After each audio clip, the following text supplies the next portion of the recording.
का स्वदेशी उत्पादन 70 लाख टन बढ़ाने के लिए 6 उर्वरक संयंत्रों का उद्धार किया जा रहा है।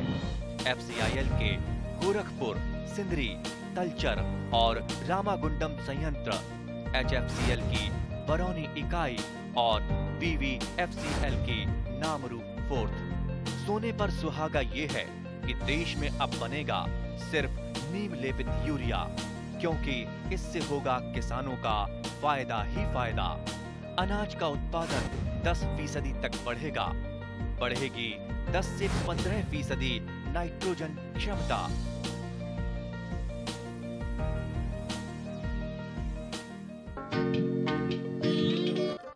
ব্ৰইলাৰ পালনৰ পিছতে গাহৰি পালন কৰি লাভজনক হিচাপে বিবেচিত হৈছে। ভাৰতৰ অন্যান্য ৰাজ্যৰ তুলনাত উত্তৰ পূৰ্বাঞ্চলৰ ৰাজ্যসমূহ গাহৰি পালনৰ ক্ষেত্ৰত অগ্ৰণী ভূমিকা গ্ৰহণ কৰি আহিছে। তেনেদৰে গাহৰি মাংসৰ জনপ্ৰিয়তা উপভোক্তাৰ মাজত বেছি। মন কৰিবলগীয়া যে গাহৰিৰ প্ৰতিপালন ব্যয় তুলনামূলকভাৱে কম আৰু বছৰত দুবাৰকৈ সৰহসংখ্যক পোৱালি দিয়ে। উল্লেখনীয় যে গাহৰি পোৱালিৰ চাহিদা বেছি হেতু গাহৰি পালকে গাভিনী অৱস্থাতে আগধন লোৱা কিছু পালকৰ মাজত দেখা যায়। কামৰূপ জিলাৰ ছয়গাঁও চক্ৰৰ জাৰুবৰী গাঁৱৰ বাটাকুচি চুবুৰীৰ ভাস্কৰ ৰাভা, সুশীল ৰাভাৰ পৰিষ্কাৰ পৰিচ্ছন্ন বিজ্ঞানসন্মত গাহৰি পাম দুখনে আদৰ্শ হিচাপে ওচৰৰ গাঁৱৰ যুৱকসকলকো উৎসাহিত আৰু আগ্ৰহী কৰি তোলা পৰিলক্ষিত হৈছে। নিৰ্দিষ্ট চুবুৰীৰ শংকৰ দাস আৰু ডালিমী দাসৰো জীৱিকাৰ অন্যতম পথ হৈছে গাহৰি পালন। গাহৰি পালন আৰু ক্ষুদ্ৰ ব্যৱসায়ৰ জৰিয়তে পৰিয়াল চলাই আছে তেওঁলোকে। গাহৰি পালনৰ জৰিয়তে জীৱন নিৰ্বাহ কৰাৰ প্ৰসংগত শংকৰ দাস আৰু ডালিমী দাসে কয় এনেদৰে। শংকৰ দাস আৰু ডালিমী দাস, আপোনালোকে এই গাহৰি পাম খোলাৰ কথা কিয় ভাবিলে? কাৰণে এনেকুৱা একো ইনকামে ভাল নহয়, ইনকামগিলাক বেয়া, সেইকাৰণে বোলো ভাবিলোঁ আৰু 4টা গাহৰিয়ে পোৱালি লৈ আহোঁ। আনাৰ পিছত এইবাৰ থেকাটাটো বহুত মাইকা কৰিলেও বহুত দিন লাগে। ভাবিলোঁ মাংসৰ কাৰণে কৰি দিম আৰু মাংসৰ কাৰণে কৰি দি পেলাই এইবাৰ 4টা বিকি দিলোঁ আৰু মই ডাঙৰ হোৱাৰ পিছত বিকি দিয়াৰ পিছত 60,000 টকা পালোঁ আৰু মই 15,000 কৰি পাইছোঁ আৰু পাৰ পিছত এইবাৰ আৰু মই এইবাৰ ভাবিলোঁ অলপ ইয়কচাৰ গাহৰি বুলি কয় শুনছোঁ আৰু ইউটিউবত চাওঁতে পালোঁ মই ইয়কচাৰ গাহৰি। ইয়কচাৰ পোৱালি লৈ আহিলোঁ মই নলবাৰীৰ পৰা আনি পেলাই তাৰপিছত মোটামুটি ৰাখিলোঁ আৰু 9 মাহ 6 মাহ পিছত ছাৰ্ভিচ দিলোঁ। দি পেলাই মোটামুটি এতিয়া মোৰ পোৱালি হৈছে ইয়কচাৰটোৰ পোৱালি দিলা 9টা আৰু বেলেগ লোকেলো ৰাখছোঁ মই, লোকেলেও দিলা মোটামুটি এতিয়া মোৰ 22টা পোৱালি আছে আৰু বাকী খাহী আছে, খাহীও কৰিলোঁ মই। আগৰ লোকেল কেইটাৰ আৰু ছাৰ্ভিচ দিলোঁ, দিয়াৰ পিছত খাহী কৰি এতিয়া মোটামুটি ভালেই আৰু চাফ চিকুণৰ কাৰণে মোৰ মিছেছে কৰে। চাফ চিকুণটো মই অলপ সময়ো নাপাওঁ, পইচা বহুত লাগে না, দানা চানা কিনাতে বহুত পইচা লাগে। এতিয়া তাৰমানে বেলেগো কাম কৰোঁ, এতিয়া সেইকাৰণে মিছেছকে শিকাইছোঁ আৰু মই বোলো চাফ চিকুণ কৰিবি, পটাছ মাৰিবি সময়ত, ডেইলি পটাছ মাৰিব দিওঁ ডেইলি। আৰু ইফালে আমি ভেকচিনটো মাৰিব নাজানো, হেৰিটো আইৰণটো মাৰোঁ, আইৰণটো নিজে জানাছোঁ। আমাৰ ওচৰত ভেটেনাৰী আছে, ভেটেনাৰীৰ পৰা ফোন কৰি দিলে আহি যায় আৰু ছাৰ ডক্টৰ এটা আহি যায়, আহিলে ভেকচিনটো মাৰি দিওঁ, সময় লিখি থৈ দিওঁ, ডায়েৰীত লিখি থৈ দি পেলাই মাৰোঁ আৰু সেই হিচাপত ঠিকে আছে ছাৰ, বেয়া নহয়। কথা হ'ল বেলেগে কৰিলেও বেয়া নাপাওঁ, আমি বিজনেছটো ভালে, খালি পইচা অলপমান দৰকাৰ, অলপ কম পইচা আমাৰ, সেইটো অসুবিধা। মিছেছো বেয়া পোৱা নাই, কাম কৰি ভালে পাইছে। মানুহে কোনো আপত্তি না, আমি মানুহ সোমবা নিদিওঁ, মানুহ কাকো সোমবা নিদিওঁ। আৰু আমি পটাছ পানী বাহিৰত ৰাখি দিছোঁ, কোনো আমি এইগিলান মানুহ সোমা নিষেধ আৰু আমাৰ সোমবা খোজে, আমি সোমবা নিদিওঁ বোলো নাহিব আৰু। তাতো বহুত বেমাৰ আজাৰ আহি থাকে বুলি শুনি পাওঁ না। আমাৰ হ'লে একো বেমাৰ হোৱা নাই আজিকালি, 2020তে খুলিছোঁ, মোটামুটি 2 বছৰৰ পাৰেই হ'ল। এতিয়া একো বেমাৰ চেমাৰ পোৱা নাই। চাফ চিকুণ কৰি থাকোঁ, শুনি থাকোঁ তাৰমানে ইউটিউবত, সেইকাৰণে চাফ চিকুণটো ভালকৈ ৰাখোঁ। পোৱালিবিলাক বিক্ৰী আৰম্ভ নাই, পোৱালি আছে আৰু আমাৰ মোটামুটি আৰু 22টা পোৱালি আছে এতিয়া। এইটো পোৱালিবিলাক কেনেকৈ বিক্ৰী কৰে? পোৱালি আমি লোকেলটো 4,000 টকা বিকোঁ লোকেলটো, আৰু ইয়কচাৰৰ পোৱালি আমি এটাও বিকা নাই, গোটাই ৰাখি দিছোঁ এইবাৰ। হয়, মোটামুটি 20 কেজিমানকৈ ইয়কচাৰ কেইটাৰো ডাঙৰেই হৈছে। ইয়কচাৰ গিলানো বিকা নাই, অলপ ভাবছোঁ আৰু ৰুম বানাই আছোঁ, ভাবছোঁ অলপ ভালকৈ কৰিম আৰু কি হয়। এতিয়া এই যিকেইটা মাংসৰ কাৰণে কি দানা খুৱাই আছে, আৰু এই যিবিলাক ব্ৰিডাৰ ফাৰ্ম এইবিলাক পোৱালিৰ কাৰণে কৰি মাংসৰ কাৰণে তাৰমানে গডৰেজ বুলি কয় এটা, গডৰেজ ফিড, সেইটো খুৱাই দিওঁ আৰু এটা কল বুলি কয় চিৰা কল এনেকৈ লগ কৰি খুৱাই দিওঁ আৰু বিধাৰকেইটাকো খুৱাই দিওঁ এই আছে ঘৰত দানাটো চালেও আপোনালোকে গম পাব আৰু ভেকচিনটো সময়ে সময়ে দিয়া সময় সময় দিওঁ একদম লেখা যে পেলুৰ ঔষধো আমি চানা গিলানক 21 দিনে দিওঁ আৰু মোটামুটি ডাঙৰ গিলানক অলপ দেৰি কৰি দিওঁ সেইটো লেখাই থাকে ডায়েৰীত আমাৰ আৰু পুৰা পৰিষ্কাৰ একদম পৰিষ্কাৰ আমি 2 টাইম চাফা কৰোঁ আৰু ডিপিৰ বেলা গৰম বেছি হ'লে আৰু পানী মাৰি দিওঁ এনেকৈ আৰু ডেইলি আমি 2 টাইম চাফা কৰোঁ আৰু ডালিমে আপুনি কেনেধৰণে এই ফাৰ্মখনৰ লগত জড়িত থাকে ৰাতিপুৱাৰ পৰা কওকচোন ঘৰৰ কামখিনি বাদ দি কামখিনি বাদ দি মই ৰাতিপুৱাৰ পৰা 9টা বজাৰ পৰা মই আৰম্ভই কৰোঁ কামখিনি গোটেইখিনি মানে খোৱা লোৱা কৰাৰ পিছত একদম 11টামান বাজি যায় আৰু চাফ চিকুণ কৰি থৈ দিওঁ পানী পাইপেদি পাইপেদি চাফা কৰি দিওঁ তাৰপিছত দানাখিনিও দিয়ে দানা পানী দি পেলাই আৰু চাফা কৰি থৈ দিওঁ আৰু পিছবেলাও 3টামান বজাৰ পৰাই চাফ চিকুণ কৰি দানা পানী দি আৰু চাফ চিকুণ কৰি থৈ দিওঁ আৰু মহিলা হিচাপত আপুনি অসুবিধা পোৱা নাই গাহৰি খেতি কৰা এনেই অসুবিধা অলপ হয় কিন্তু হ'লেও উপায় নাই ইনকামৰ এটা ৰাস্তা এতিয়া নহয়তো লাগে ঘৰুৱা হিচাপে লাগে আৰু সেইকাৰণে অইন মহিলাই নকয়নে যে এইটো গাহৰি কেনেকৈ হেৰি কৰি আছে তেনেকুৱা কথা নকয়নে সুধিলে কওঁ যে বেলেগ না কষ্ট হোৱাটো সোধে আৰু কষ্ট হয় হ'লেওতো মানে উপায় নাই নিশ্চিত ইনকাম হয় ইনকামটো কণী গাখীৰ আৰু মাংসৰ বাবদ আমাৰ ৰাজ্যৰ পৰা কেইবাশ কোটি টকাৰ বহিঃগমন হয় ইয়াৰ মূল কাৰণ হ'ল আমাৰ অনুৎপাদনশীল পশুধন আৰু হাঁহ কুকুৰা কিন্তু উন্নত জাতৰ পশুধন আৰু হাঁহ কুকুৰা পালন কৰি গ্ৰামাঞ্চলৰ প্ৰতিটো পৰিয়ালে নিজৰ প্ৰয়োজনীয় পৰিপুষ্টিৰ উপৰিও অতিৰিক্ত আয়ৰ পথ গঢ়িব পাৰে ছয়গাঁৱৰ দলৈপাৰাৰ হিতেশ দাস এখন মিশ্ৰিত পামৰ গৰাকী হিতেশ দাসে থলুৱা কুকুৰা পালন কৰি ইনকুবেটৰত কণী দি পোৱালি উৎপাদন কৰে ইয়াৰ ফলত তেখেতে যথেষ্ট লাভৱান হোৱা বুলি ব্যক্ত কৰে তাৰোপৰি ছাগলী গাহৰিও পালনেৰে এক মিশ্ৰিত পাম গঢ়ি তুলিছে আৰু সফলভাৱে জীৱিকা নিৰ্বাহ কৰিছে এই প্ৰসংগত হিতেশ দাসে কয় এনেদৰে দাস আপোনাৰ এই যিখন মানে সংমিশ্ৰিত পাম সংমিশ্ৰত আপোনাৰ কুকুৰা আছে হাঁহ আছে ছাগলী আছে গৰু আছে গাহৰি আছে আপুনি কোনটো ফাৰ্ম প্ৰথমতে আৰম্ভ কৰিছিল কেনেধৰণে আৰম্ভ কৰিছিল মই প্ৰথমতে গাহৰি পুহিছিলোঁ আৰু দ্বিতীয়তে ছাগলী গাহৰি কেনেধৰণে আৰম্ভ কৰিলে গাহৰি আনিলোঁ মানে বজাৰৰ পৰা আনিছিলোঁ আনি কিছুদিন পোহাৰ পিছত আৰু মাংস হিচাপে বিক্ৰী কৰোঁ কিমানকৈ বিক্ৰী কৰে এটাত 18,000 20,000 টকা পাওঁ সেই পদ্ধতিতে চলি আছে আপোনাৰ হয় সেইখিনিয়ে বিকো আৰু নতুনকৈ পোৱালি আনো দানাৰ খৰচটো তেনেকৈ উলিয়াওঁ তাৰপিছত আপুনি কি আৰম্ভ কৰিলে ছাগলী আপুনি ক'ৰ পৰা আনিলে নিজৰে ছাগলী মাত্ৰ এটা কিনিছিলোঁ সেইটোৰ পৰাই এতিয়া 10জনী 12জনীমান হৈছে তাৰে খাহী বনাইছোঁ 7টা খাহীবিলাকৰ দাম কিমান খাহী আপোনাৰ 10,000 12,000 এনেকুৱা হ'লে বিক্ৰী কৰোঁ বিটেল ছাগলী অনাৰ কথা ভাবিছেনে বিটেলটো এইটো ভাবিছোঁ সেইটোৰ জাতটো অলপ উন্নত জাত অলপ ডাঙৰ হয় ওজনো বেছি হয় সেইটো পাৰিলে সেইটোও আনিম আৰু মই ভাবিছোঁ বেজী যদি পায় উন্নত এনেকুৱা বেজী বিটেলৰ হয় তেতিয়াহ'লে নিজাকে এটা মতা ৰাখি তাৰমানে ফাৰ্মখন আৰম্ভ কৰিম বুলি ভাবিছোঁ এই ক্ষেত্ৰত আপুনি আমাৰ ওচৰৰ পশু চিকিৎসকৰ দ্বাৰা কথা পাতি ল'ব হয় ব্যৱস্থা এটা আছে আমাৰ পশু চিকিৎসক প্ৰদীপ শৰ্মা ছাৰ আমাৰ আছে তেখেতৰ পৰামৰ্শ মতে আমি আগবাঢ়িছোঁ তেখেতে যদি পৰামৰ্শ যদি দিয়ে যদি আপোনাৰ কৃত্ৰিম প্ৰজননৰ কাৰণে ছাগলীৰ বীজ পায় তেতিয়াহ'লে আপুনি তেনেদৰে তাৰপিছত আপুনি কি আৰম্ভ কৰিলে তাৰপিছত মই লকডাউন পৰিলে ওলাব নোৱাৰা হ'লোঁ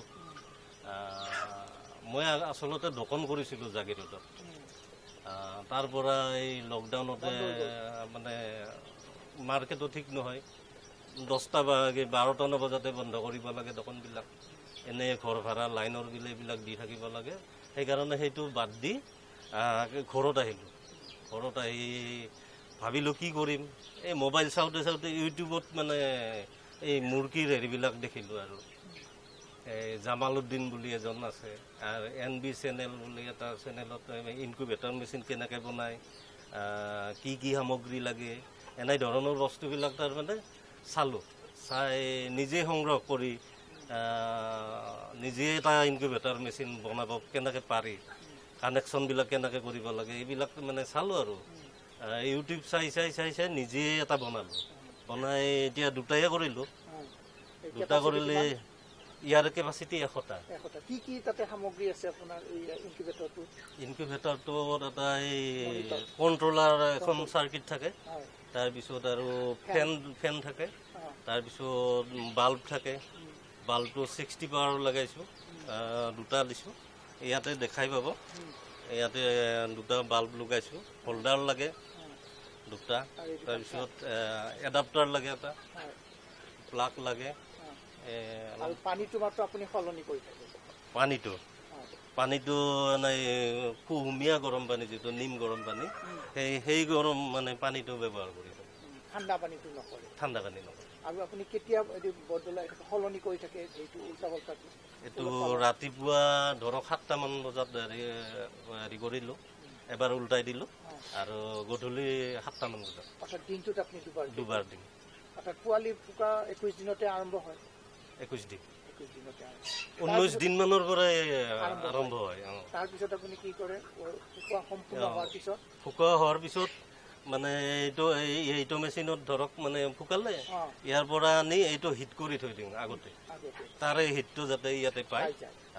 তাৰ পৰা পোৱালিটো আনি এইটোত থলোঁ, ইয়াতে 24 ঘণ্টা ৰাখোঁ। 24 ঘণ্টা ৰখাৰ পিছত মানে হোল্ডাৰত তাতে নি পেলাই থৈ দিওঁ। তলতটো উপাৰি দিছোঁ, তাৰপিছত বস্তা মানে হেৰি যিটো থলিয়াৰ বস্তা বুলি কয়, সেইটো পাৰি দিছোঁ। তাৰে ওপৰত মানে পেপাৰ পাৰি দিওঁ, সৰুতে পেপাৰ পাৰি দিওঁ, তাৰপিছত অলপ ডাঙৰ হ'লে পেপাৰটো উঠাই দিওঁ। ছয়গাঁৱৰ ভাৰত ঠাকুৰীয়া এজন প্ৰগতিশীল গাহৰি পালক। অতি বিজ্ঞানসন্মতভাৱে পুত্ৰ ৰাজু ঠাকুৰীয়াৰ সহযোগিতাত গাহৰি পালন কৰি লাভান্বিত হৈছে। ঠাকুৰীয়াই আফ্ৰিকান সোৱাইন ফিভাৰৰ বাবে অতি সতৰ্কতা আৰু জৈৱিক নিৰাপত্তাত গুৰুত্ব দিছে। গাহৰি পালন কৰিবলৈ আগ্ৰহ প্ৰকাশ কৰাৰ প্ৰসংগত ভাৰত ঠাকুৰীয়া আৰু ৰাজু ঠাকুৰীয়াই কয় এনেদৰে। মোৰ এজন বন্ধু আছিল আপোনাৰ ছয়গাঁৱত। বন্ধুজন মাজে মাজে তাৰ লগত বহোঁ। তাৰ আৰু আপোনাৰ গাহৰি 4-5টা গাহৰি পোহে, বেছিও নহয়। তাৰ চাহ দোকানৰ যিবিলাক ৱেষ্টেজ সেইবিলাক নি খুৱায়। তাৰপিছত বিকাৰ সময়ত মই কয় যে আজি 1 লাখ টকাত 4টা বিক্ৰী কৰিলোঁ, ভাল লাভ হৈছে। এইটোত মোৰ মোটামুটি 80,000 টকা লাভ হৈছে। মই সেই কথাটো আপোনাৰ মিছেজক কওঁ যে এই গাহৰি বেচিছে আৰু ইমান লাভ হৈছে। মিছেজে সেইটো মানে হেৰি কৰিলে যে আমিও পোহোঁ 2টা বা 4টা আনি। সেই কওঁতে মোৰো মনটো গ'ল সদায় যে মিছেজৰ মন যেতিয়া মোৰ আৰু একো প্ৰব্লেম নাই। সেনেকৈ 4টা গাহৰি আনিলোঁ প্ৰথমবাৰ। আপোনাৰ 4টা আনি সিবাৰ হেৰি নকৰিলোঁ, মাইকী গাহৰি আনিলোঁ, কিন্তু মই পোৱালিৰ কাৰণে এই কৰা নাই, মাংসৰ সেইটো বিক্ৰী কৰিলোঁ। বিক্ৰী কৰাৰ পাছত তাত লাভ হ'ল। নেক্সট মই 10টা পোৱালি আনিলোঁ। 10টা পোৱালি অনাৰ পিছত সেই 10টাও আপোনাৰ মই হেৰি দিব মানে পোৱালিৰ কাৰণে কৰা নাই, মাংস কৰি বিক্ৰী কৰি দিলোঁ। তাৰপিছত ল'ৰাটোৱে ডাঙৰকৈ বনোৱাৰ কথা ক'লে, ঠিক আছে হেৰি কৰি তাৰপিছত এই ঘৰটো বনালোঁ। এই মাটিবিলাক অলপ জংঘল মাটি আছিল, এইবিলাক ঠিক কৰি অলপ খৰচ হ'ল। ইয়াতে তাৰপিছত আমি দুয়োটাই আপোনাৰ গাঁৱৰ এখন ফাৰ্ম আছে, সেইখন গাঁৱৰ ফাৰ্মৰ পৰা আমি পোৱালি আনিছিলোঁ। মোটামুটি 30টামান পোৱালি আনিছে, কিন্তু পোৱালিবিলাক আমাৰ গোটেই বেমাৰ লাগি মৰি গ'ল। এটা পোৱালি আমাৰ ৰাখিব নোৱাৰিলোঁ। তাৰপিছত আমি হেৰিৰ পৰা আনিলোঁ, খানাপাৰাৰ পৰা আনিলোঁ। এই ইয়াত 2টা আছে খানাপাৰাৰ পৰা 2টা আনিলোঁ। 2টা নহয়, আনিছোঁ 8-10টামান আনিছোঁ। তাৰে আপোনাৰ মৰিলোঁ। তাৰপিছত আপোনাৰ মই দেৱজিৎ চৌধুৰী বুলি এজন আছে বাটৰহাটত, তেখেতৰ পৰা 18টামান পোৱালি আনিলোঁ। মই এপ্ৰিল-মাৰ্চত মোটামুটি আপোনাৰ 5,17,000 টকাৰ গাহৰি উলিয়াই দিছোঁ ইয়াৰ পৰা। এই যোৱা এপ্ৰিলত 5,17,000 টকাৰ গাহৰি উলিয়াই দিছোঁ। তাৰে পাছৰ পৰা আৰু এতিয়া আৰু এইবিলাক হেৰি হৈছে, নতুনকৈ আৰু হৈছেও। আপুনি পোৱালি বিক্ৰী কৰে কেনেধৰণৰ দাম পায় পোৱালি? পোৱালি মই এই ইয়ৰ্কশ্বায়াৰ আৰু হেম্পশ্বায়াৰৰ ক্ৰছটো মই 6,000 টকালৈ বিক্ৰী কৰিছোঁ। কিমান দিনীয়া? এইটো আপোনাৰ যোৱাবাৰ 5 ডেজত আৰু আপোনাৰ 6,000টো বিক্ৰী কৰিছোঁ, 4,300টো বিক্ৰী কৰিছোঁ। উল্লেখনীয় যে ভাৰত ঠাকুৰীয়াৰ পৰিবাৰ বাসন্তী ঠাকুৰীয়াই ঘৰুৱা ফলৰ বাগানৰ উপৰিও ছাগলী পালন কৰি লাভান্বিত হোৱা বুলি কয়। এই প্ৰসংগত বাসন্তী ঠাকুৰীয়াই কয় এনেদৰে। এই ছাগলী পামখন কেনেধৰণে আৰম্ভ কৰিলে? ছাগলী প্ৰথমতে মোৰ বোৱাৰীৰ মাকহঁতৰ ঘৰত বহুত ছাগলী আছে। সিহঁতৰ ছাগলীবিলাক দেখি পেলাই মানে মই কেতিয়াবা হেৰি কৰোঁ আৰু বোলে আমিও ছাগলী পুহিম 2-3টা। তাৰপিছত বোৱাৰীৰ মাকে আমাক 2টা প্ৰথমতে ছাগলী দি পঠালে। তাৰপিছতে আমি আৰু 2টা আনিলোঁ, তাৰ পৰা 4টা আনিলোঁ। 4টা অনাৰ পিছত এতিয়া তাৰ পৰাই মানে সেই 2টাৰ পৰা পোৱালি হ'ল, বাঢ়ি গ'ল, বাঢ়ি যাই খাহী কৰি দিলোঁ। প্ৰথমতে খাহী কৰি দি সেই খাহীও বেচিলোঁ। তাৰপিছতে আৰু এনে পোৱালিও বেচিলোঁ, বেচি এনে পইচা পালোঁ। এতিয়া সেই 4টাৰ পৰাই গৈ 13টা 14টামান হৈছে, বেছি কৰি এতিয়াও আছে। তাৰপিছত এই অলপতে 2টা আৰু মৰিল, তাৰমানে এটা 3টা পোৱালি হৈছিল, হৈ এটা সৰু আছিল, সৰুতে গাখীৰ ইমান খাব নাপায় মৰিল, আৰু এটা কিবা অলপ হৈ পেলাই মৰিল। বাকী বিটেল ছাগলীৰ কাৰণে এই বিটেল ছাগলীৰ কাৰণে মানে হেৰি কৰি এইবাৰ আমি বেজী দিছোঁ, 2টাক বেজী পুষ কৰা হৈছে। হৈছে এতিয়া হৈছে। গতিকে সেইটো গাভিনীটা যদি তাত মানে এটা বৰ্ণসংকৰ পোৱালি হয় নিশ্চয় আপোনালোকৰ আৰু লাভ হ'ব। আৰু বাইদেউ ছাগলী পালন জানো, ছাগলীও যথেষ্ট। আপুনি এই ক্ষেত্ৰত কেনেধৰণে মানে ছাগলী পামখনত আপুনি জড়িত কেনেধৰণে? ছাগলী তাৰমানে আমি 2টাই লগ লাগি ছাগলী, গাহৰি, মুৰ্গী, পাৰ গোটেইখিনি বস্তুৱে তাৰমানে আমি হেৰি কৰিছোঁ। গৰুকেইটাও আমি 2টাই ল'ৰাটোৱে সহায় কৰি হেৰি কৰি এই গাহৰিক দানা চানা দিয়াৰ ক্ষেত্ৰত গোটেইখিনি। ছাগলীৰ ক্ষেত্ৰত ছাগলীও কেতিয়াবা বাহিৰতো উলিয়াই দিওঁ আমি। কেতিয়া ফিল্ড এখন আছে আমাৰ সন্মুখতে, ৱাল দি পেলাই ফিল্ডখনৰ ভিতৰতো সোমাই থওঁ। কেতিয়াবা সিও নি পেলাই দিয়ে, আমিও দানা কি দিয়ে? দানা হেৰি দিওঁ, চাপৰ খুৱাওঁ। চাপৰৰ লগত ভাত 2 টাইম দানা দিওঁ। ৰাতিপুৱা 1 টাইম দানা দিওঁ আৰু গধূলি সময়ত আনি পেলাই আৰু দানা দিওঁ। তাৰ মাজতে বৰষুণ হ'লে পাত চাত দি পেলাই এনেকৈ বান্ধি থৈ দিওঁ। ছাগলীখিনি ক'ত চাংঘৰত ৰাখেনে? চাংঘৰ আছে ইয়াতে, পাত চাত খোৱা। সেইফালে এটা চাংঘৰ বনাইছোঁ, 2খন মানে হেৰি কৰি খাট দি পেলাই এনেকৈ বনাই পেলাই ৰাতি তাতে বান্ধি থওঁ, ৰাতিপুৱা উলিয়াই ইয়াতে থওঁ। সম্প্ৰতি পশুপালন আৰু পশু চিকিৎসা বিভাগে গাহৰিৰ বিজ্ঞানসন্মত পালন আৰু মূল্য সংযোজিত উৎপাদনত গুৰুত্ব প্ৰদানেৰে বিশ্ব বেংকৰ এপাৰ্ট আঁচনি ৰূপায়ণ কৰি আছে। এই প্ৰসংগত ছয়গাঁৱৰ খণ্ড পশু চিকিৎসা বিষয়া ডাঃ প্ৰদীপ কুমাৰ শৰ্মাই কয় এনেদৰে। অসম চৰকাৰৰ পশুপালন আৰু পশু চিকিৎসা বিভাগৰ উদ্যোগত ছয়গাঁও অঞ্চলত প্ৰায় 72টি FIG ফাৰ্মাৰ্ছ ইণ্টাৰেষ্ট গ্ৰুপৰ খোলা হৈছিলে, আৰু এই গ্ৰুপৰ অধীনত আমি এপাৰ্টৰ জৰিয়তে প্ৰায়বিলাক গাহৰিকে পৰ্যায়ক্ৰমে CSF, চিছফেক্স এই ৰোগৰ আমি প্ৰতিষেধক চিটা প্ৰদান কৰিছোঁ। আৰু তাৰপিছত আমি তেওঁলোকক ভেৰিটাছ ইনজেকশ্যন, যিখিনি আমাৰ আইৰণৰ ইনজেকশ্যন, এইখিনি দিয়াৰ ব্যৱস্থা কৰিছোঁ। লগতে আমি পেৰুৰ দৰৱ দিয়াৰ ব্যৱস্থা কৰিছোঁ। ইতিমধ্যে আমি কেইবাখনো গাঁও সামৰি প্ৰায় বহুকেইজন FIGৰ মেম্বাৰক আমি তেওঁলোকৰ পোহনীয়া গাহৰিৰ কাৰণে এইখিনি বস্তু প্ৰদান কৰিছোঁ এপাৰ্টৰ জৰিয়তে। আৰু পৰ্যায়ক্ৰমে বাকী যিখিনি গাহৰি আছে এইখিনিকো আমি এই যিখিনি প্ৰতিষেধক চিটাৰ কথা ক'লোঁ, বা আইৰণ ইনজেকশ্যনৰ কথা ক'লোঁ, বা পেৰুৰ দৰৱৰ কথা ক'লোঁ, এইখিনি আমি পৰ্যায়ক্ৰমে আমি প্ৰদান কৰাৰ ব্যৱস্থা কৰি আছোঁ। সামগ্ৰিকভাৱে গ্ৰাম্য অৰ্থনীতিৰ বিকাশত পশুপালন খণ্ডৰ সম্ভাৱনাপূৰ্ণ ভূমিকা আছে। প্ৰয়োজন মাথোন সকলো ক্ষেত্ৰৰ আন্তৰিক সহযোগিতা, প্ৰচেষ্টা আৰু পৰিশ্ৰমৰ।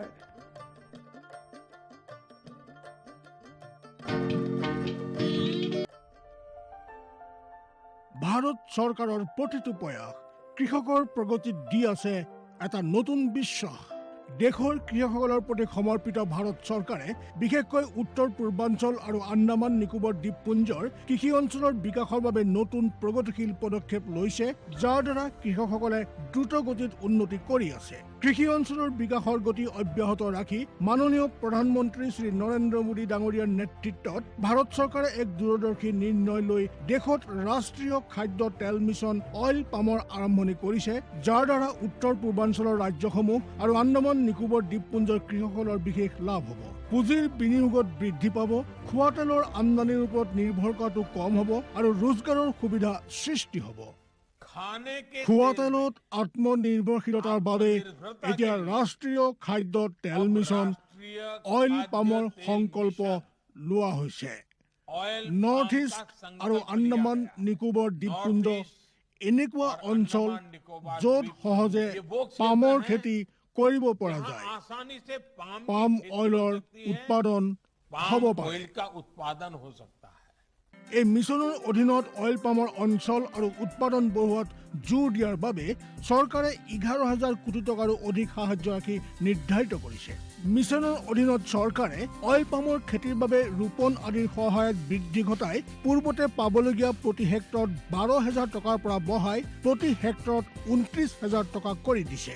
পুলি ৰোপণ সামগ্ৰীৰ অভাৱ দূৰ কৰাৰ বাবে বীজৰ উৎপাদন কৰাৰ বাবে বাগিচাকো সাহায্য প্ৰদান কৰা হ'ব, যাৰ অধীনত প্ৰতি হেক্টৰ ক্ষেত্ৰফলৰ অইল পামৰ উদ্যানৰ বাবে 1 কোটি আৰু নাৰ্চাৰী বিকাশৰ বাবে 50 লাখ টকাৰ ব্যৱস্থা আছে।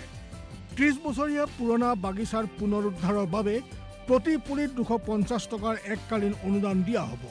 উত্তৰ পূৰ্বাঞ্চল আৰু আন্দামানৰ বিশেষ সাহায্যৰ অধীনত তাৰ অঞ্চলৰ গাঁথনি, জলবায়ু আৰু অন্য পৰিস্থিতি অনুসৰি বিভিন্ন দিশত যেনে হাফ মুন টেৰেছত প্ৰতি হেক্টৰত 4,000 টকা, জেওৰা, বায়'ফেন্সিং তথা লেণ্ড ক্লিয়াৰেন্সৰ বাবে প্ৰতি হেক্টৰত 7,000 টকা আৰু একত্ৰিত খেতিৰ বাবে প্ৰতি হেক্টৰত 10,000 টকাৰ ব্যৱস্থা আছে।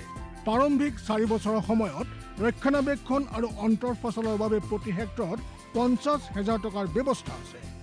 কৃষকৰ বাবে ৰোজগাৰৰ সুবিধা সৃষ্টি কৰা আৰু উদ্যোগসমূহক উদগনি জনোৱাৰ বাবে 5 মেট্ৰিক টন প্ৰতি ঘণ্টা ক্ষমতাযুক্ত নতুন পাম অইল মিছনৰ প্ৰতি গোটৰ বাবে 5 কোটি টকালৈকে অনুদানৰ ব্যৱস্থা আছে আৰু ক্ষমতাত বৃদ্ধি পালে অতিৰিক্ত ধনৰাশিৰো বিকল্প আছে। আমাৰ দৰে কৃষকৰ অইল পাম মিছনৰ পৰা বহুত আশা আছে। আমাৰ লাগিছে এই যোজনা আমাৰ বাবে লাভজনক হ'ব আৰু ইয়াৰ দ্বাৰা আমাৰ উপাৰ্জনো বাঢ়িব। অইল পামৰ কৃষকসকলে সতেজ ফলৰ থোক অৰ্থাৎ FFB উৎপাদন কৰে, যাৰ বৰ্তমান মূল্য আন্তঃৰাষ্ট্ৰীয় মূল্যত হোৱা উঠানামাৰ আধাৰত নিৰ্ণয় লোৱা হয়। প্ৰথমবাৰ কেন্দ্ৰীয় চৰকাৰে সতেজ ফলৰ থোকৰ মূল্যৰ বাবে কৃষকসকলক আশ্বাস দিছে। ইয়াক প্ৰকৃত মূল্য বা BP বুলি ক'ব পাৰি, অৰ্থাৎ কৃষকসকলৰ কোনো লোকচান হ'বলৈ দিয়া নহ'ব। এই ব্যৱস্থাৰ দ্বাৰা কৃষকসকলৰ বজাৰৰ মূল্য উঠানমাৰ পৰা সংৰক্ষণ প্ৰাপ্ত হ'ব। প্ৰকৃত মূল্য BP নিৰ্ধাৰণ কৰাৰ আৰম্ভণি 1 নৱেম্বৰৰ পৰা হ'ব আৰু অহা বৰ্ষৰ 31 অক্টোবৰলৈকে অব্যাহত থাকিব। ইয়াক অইল পাম বৰ্ষ বুলি কোৱা হ'ব। ইয়াৰ দ্বাৰা উত্তৰ পূৰ্বাঞ্চলৰ ৰাজ্যসমূহ আৰু আন্দামান নিকোবৰ দ্বীপপুঞ্জত খেতি বৰ ভাল হ'ব আৰু কৃষকসকলে আনন্দৰ হাঁহি মৰাৰ এটা নতুন কাৰণ পাব। किसान भाइयों गांठ बांध लो बहुत है काम की, समृद्धि के पैगाम की। मिट्टी के मिजाज को समझो, मिट्टी के हर राज को समझो, मिट्टी की तुम जांच कराओ, मुफ्त सॉइल हेल्थ कार्ड ले जाओ। कभी मुनासिब बीज लगाओ, सही किस्म की खाद ले आओ, जितनी जरूरी उतनी डालो, सही मात्रा खुद पहचानो, इसको अपना मंत्र बना लो, मिट्टी की सेहत तो जानो। बात बहुत है काम की, कम लागत अधिक वरदान की। किसान भाइयों गांठ बांध लो, आज ही मिट्टी की जांच कराएं, राज्य सरकार के कृषि अधिकारी से संपर्क करें और मुफ्त में सॉइल हेल्थ कार्ड पाएं। कृषि और किसान कल्याण मंत्रालय द्वारा किसान हित में কৃষকসকলৰ বিভিন্ন সমস্যাৰ সমাধানৰ লগতে শেহতীয়া প্ৰযুক্তি আৰু প্ৰয়োজনীয় আনুষংগিক দিশৰ বিষয়ে জানিবৰ বাবে চাবলৈ নাপাহৰিব কৃষি দৰ্শন। প্ৰচাৰিত হয় প্ৰতি সোমবাৰৰ পৰা শুকুৰবাৰলৈ সন্ধিয়া 5:30 বজাৰ পৰা 6 বজালৈ।